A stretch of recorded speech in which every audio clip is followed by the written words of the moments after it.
अगला प्रश्न यहाँ पर हो जाएगा 31। इसमें पूछा गया है फोर्ट विलियम कॉलेज कलकत्ता का स्थापना वर्ष क्या है। विकल्प में है 1800 ईस्वी, 1805 ईस्वी, 1807 ईस्वी या 1810 ईस्वी। बहुत सुंदर प्रश्न है दोस्तों ये वाला। आशा करता हूँ कि सभी इसके सही उत्तर देंगे। ठीक है, तो चलिए 31 का सही विकल्प बताइए क्या होगा यहाँ पर। तो 31 का सही विकल्प हो जाएगा विकल्प ए। 1800 ईस्वी में फोर्ट विलियम कॉलेज की स्थापना की गई थी। और कहाँ पर की गई थी? कलकत्ता में की गई थी। किसके द्वारा की गई थी? लॉर्ड वेलेस्ली के द्वारा की गई थी। और क्यों की गई थी? टीपू सुल्तान पर विजय प्राप्त करने के उपरांत। ठीक है, और जो जॉन गिलक्रास्ट थे ये पहले अध्यक्ष इसके थे। ठीक है ना, ये भी याद रखिएगा। अगला प्रश्न है 32। प्रजा हितैषी अखबार कहाँ से निकलता था? विकल्प में बनारस, कलकत्ता, आगरा या लखनऊ। सही विकल्प बताइए क्या होगा। तो 32 का सही विकल्प हो जाएगा सी, आगरा। जो प्रजा हितैषी अखबार था ये आगरा से निकलता था। 32 का सही विकल्प सी हो जाएगा।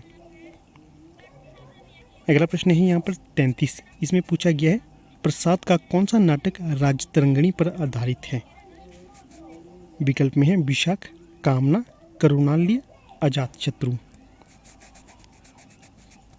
तो यहाँ पर जो 33 का सही विकल्प हो जाएगा तो ये हो जाएगा विकल्प ए, विशाख। तो जो विशाख है जयशंकर प्रसाद का नाटक है और राजतरंगिणी पर आधारित है ये। बाकी कामना, करुणालय और अजातशत्रु ये भी प्रसाद जी के ही नाटक हैं। अगला प्रश्न है 34। धरती धन ना अपना उपन्यास के लेखक कौन होंगे। बहुत सुंदर प्रश्न है दोस्तों ये वाला।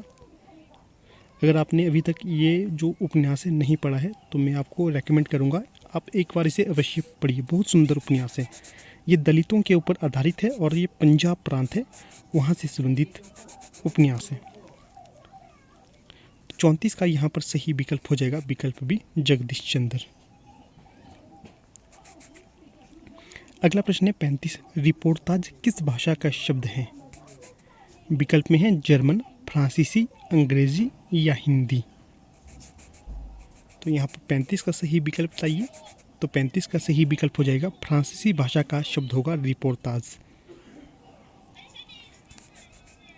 अगला प्रश्न है 36। भाषा संवर्धनी सभा के संस्थापक कौन थे। तो जो भाषा संवर्धनी सभा के संस्थापक कौन थे पूछा गया है। विकल्प में भारतेंदु हरिश्चंद्र, महात्मा गांधी, बाबू तोताराम या प्रेमचंद। तो 36 का सही विकल्प हो जाएगा बाबू तोताराम के द्वारा भाषा संवर्धनी सभा की स्थापना की गई थी।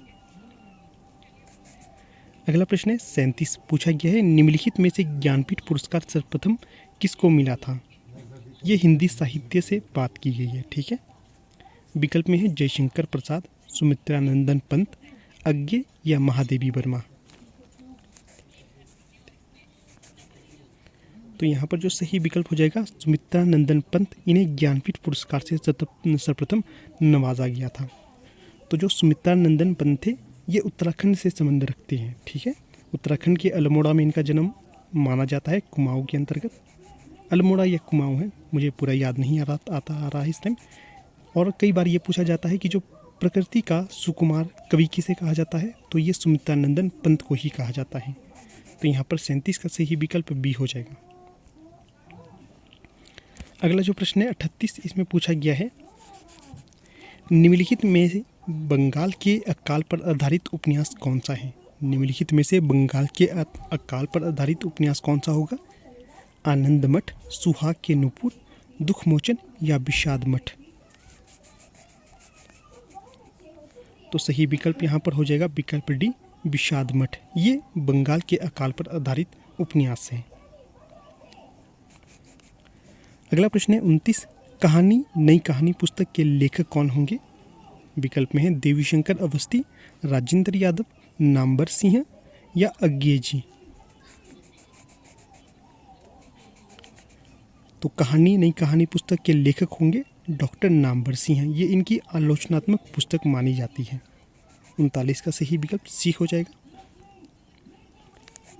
अगला प्रश्न है 40। हिंदी में सानेट का प्रयोग सर्वप्रथम किसने किया।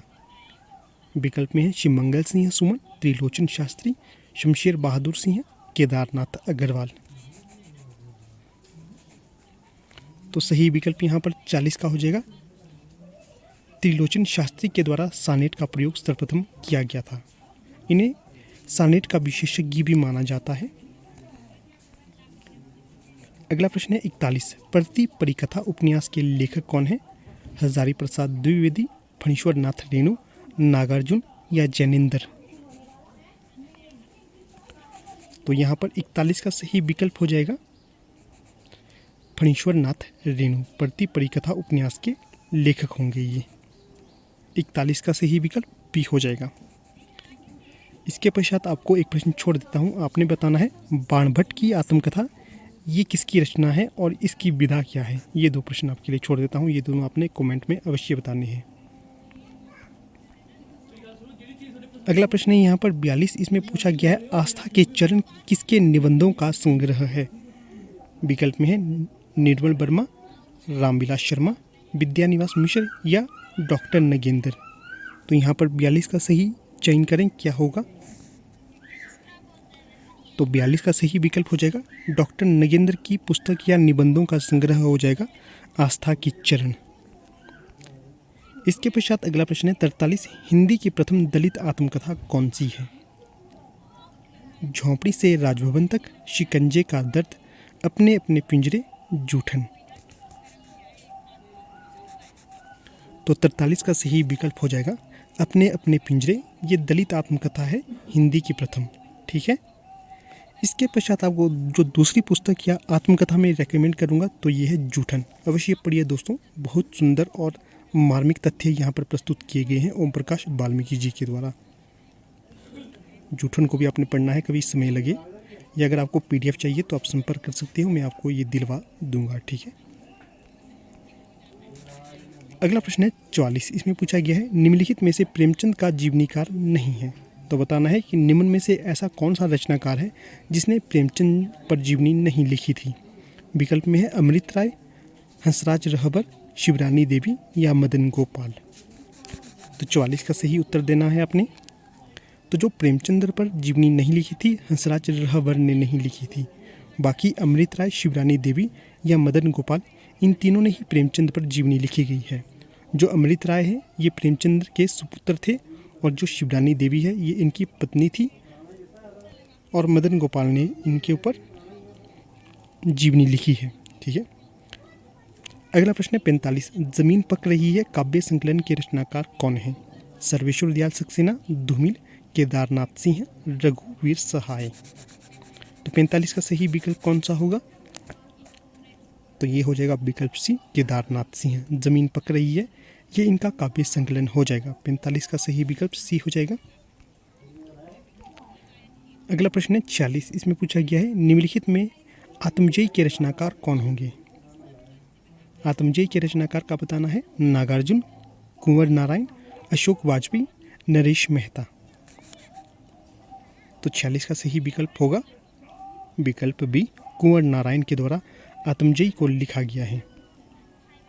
ये एक तरह से खंड काव्य माना जाता है। ठीक है। चलिए अगला प्रश्न देख लेते हैं। ये है 47। इसमें पूछा गया है निराला की निम्नलिखित रचनाओं में से किस रचना को हिंदी का शोक गीत कहा जाता है?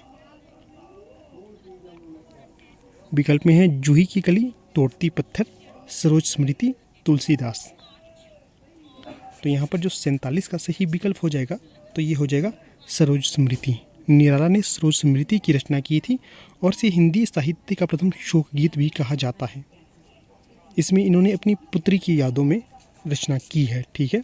बाकी जो जूही की कली है, तोड़ती पत्थर है, तुलसीदास है, इसके पश्चात राम की शक्ति पूजा है, ये भी इनकी रचनाएं मानी जाती है, प्रसिद्ध रचनाएं हैं। और जो जूही की कली है ये सर्वप्रथम इनके द्वारा लिखी गई कविता मानी जाती है। और जो महावीर प्रसाद द्विवेदी हैं, सरस्वती के संपादक, इन्होंने इसे छापने से इनकार कर दिया था। अगला प्रश्न देखिए, ये है 48। इसमें पूछा गया है प्रगतिशील लेखक संघ का प्रथम अधिवेशन किस शहर में हुआ था? विकल्प में है इलाहाबाद, पटना, भोपाल या लखनऊ। तो यहाँ पर जो सही विकल्प हो जाएगा 48 का, ये हो जाएगा विकल्प डी, लखनऊ। जो प्रगतिशील लेखक संघ है, इसका प्रथम अधिवेशन लखनऊ शहर में हुआ था और इसकी अध्यक्षता किसने की थी? मुंशी प्रेमचंद्र जी के द्वारा इसकी अध्यक्षता की गई थी। अगला प्रश्न देखिए, यात्री नाम से भी कविताएं लिखने वाला रचनाकार कौन है? तो बताना है किसने यात्री नाम से भी कविताएं लिखी हैं। विकल्प में है नागार्जुन, रघुवीर सहाय, गिरजा कुमार माथुर, केदारनाथ अग्रवाल।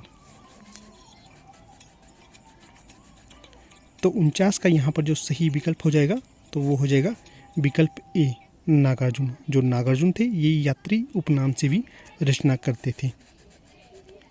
उपनाम के संबंध में मैंने एक वीडियो बनाई है, अगर अभी तक आपने उसे नहीं देखा है तो जाइए प्लेलिस्ट चेक करिए, वहाँ पर आपको ये वीडियो मिल जाएगा। अगला प्रश्न है, स्वर्ग की झलक एकांकी के रचनाकार कौन होंगे? विकल्प में है राम कुमार वर्मा, भुवनेश्वर, उपेंद्र नाथ अश्क या लक्ष्मी नारायण लाल। तो 50 का यहाँ पर जो सही विकल्प होगा उसका उत्तर बताना है आपने। तो सही विकल्प हो जाएगा यहाँ पर विकल्प सी, उपेंद्र नाथ अश्क की एकांकी हो जाएगी स्वर्ग की झलक। और जो राम कुमार वर्मा है, इन्हें जो एकांकीकार किए या सर्वप्रथम इनके द्वारा एकांकी को जन्म दिया था ऐसा माना जाता है, राम कुमार वर्मा के द्वारा। ठीक है, बाकी जो भुवनेश्वर है इनकी जो तांबे की कीड़ है प्रसिद्ध एकांकी है, और जो लक्ष्मी नारायण लाल है इनकी जो प्रसिद्ध नाटक रचना मानी जाती है तो ये है मिस्टर अभिमन्यु, ये भी याद रखना है। अगला प्रश्न है 51, इसमें पूछा गया है हिंदी साहित्य 20वीं शताब्दी के रचयिता कौन होंगे? विकल्प में है निर्मला जैन, नंदुलारे वाजपेयी, नामवर सिंह या बच्चन सिंह। तो 51 का जो यहाँ पर सही विकल्प हो जाएगा तो वो हो जाएगा विकल्प भी, नंदुलारे वाजपेयी की रचना हो जाएगी हिंदी साहित्य 20वीं शताब्दी।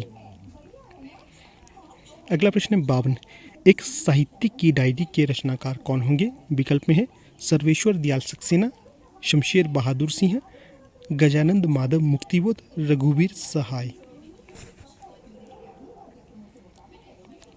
तो 52 का यहाँ पर सही विकल्प हो जाएगा सी, गजानंद माधव मुक्तिबोध की रचना हो जाएगी एक साहित्यिक की डायरी।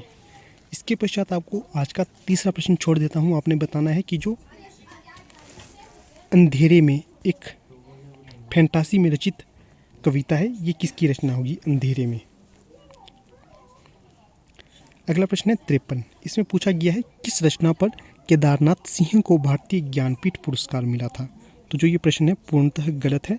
यहाँ पर जो आना था, यहाँ पर जो ज्ञानपीठ पुरस्कार है केदारनाथ सिंह को नहीं दिया गया है। तो यहाँ पर अगर आता कि केदारनाथ सिंह को किस रचना पर व्यास पुरस्कार दिया गया था तो ये हो जाता आपका उत्तर कबीर और अन्य कविताएं। ये लिखिए दोस्तों इसे, उत्तर कबीर और अन्य कविताओं पर क्या है, उत्तर कबीर और अन्य कविताएं, इस पर मिला था केदारनाथ सिंह को व्यास पुरस्कार।